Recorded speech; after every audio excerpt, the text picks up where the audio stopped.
অনেক দিন ধরে এই জায়গাতে আসার জন্য প্ল্যান করি, কিন্তু আসা হয়নি। আজকে হুট করে চলে আসলাম। তো আজকের ব্লগে থাকছে আমি কোথায় এসেছি। আসসালামু আলাইকুম, নতুন একটা ভিডিওতে আপনাদের স্বাগতম। আশা করি সবাই অনেক ভালো আছেন। আলহামদুলিল্লাহ আমিও ভালো আছি। মূলত আমি যেখানে এসেছি ওটার কাজ এখনও কমপ্লিট হয়নি, হয়তো আরও কাজ বাকি আছে। তবে এখানে গাছগুলোতে রং করাতে বেশ ভালোই লাগছে। কাজ কমপ্লিট হয়নি বিদায় হয়তো ভাঁজগুলো দিয়ে রেখেছে। যতই যাই দেখ, আমি কিন্তু ভিতরে যাবই। এক পা দুই পা দিতেই মনে হলো কেউ একজন আমাকে ডাক দিয়েছে, কিন্তু সেটা নয়, আমি ভুল ভেবেছি। এখানে তেমন লোকজন নেই, বেশ নিরিবিলি। যতই ভিতরের দিকে যাচ্ছি ততই একটু তো ভয় করছি, কারণ আমরা মাত্র 2জন এসেছি। তবে জায়গাটা নিরিবিলি হওয়াতে বেশ ভালোই লাগছে।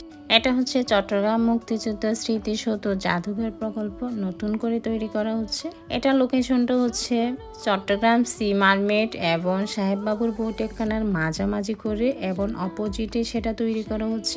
স্মৃতিসৌধ দেখলে অনেক কথা মনে পড়ে যায়। আমরা বইপত্রে অনেক কিছু পড়েছি, অনেক কিছু দেখেছি, সেদিকে আমি না হয়ে গেলামই না, কারণ কথাই তো বলে দেওয়া শেষ করা যাবে না। স্মৃতিসৌধ আমাদের জীবনের একটা সম্মানীয় একটা জায়গা। এক কথায় বলতে গেলে লক্ষ লক্ষ মানুষের বিনিময়ে এটা অর্জিত হয়েছে।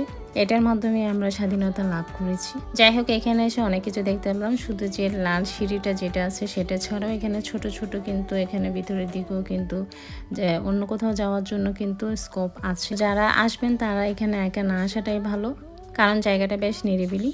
যদিও বা কথাগুলো গুছিয়ে বলতে পারছি, হয়তো আপনাদের মনে হবে যে এলোমেলো ভিডিও নিয়ে চলে আসি। সেই এলোমেলো ভিডিওগুলো যদি আপনাদের ভালো লেগে থাকে তাইলে আমাকে লাইক কমেন্ট শেয়ার করে দিবেন, আমার ইউটিউব চ্যানেলে সাবস্ক্রাইব করে দিবেন এবং ফেসবুক পেজটি ফলো করে দিবেন।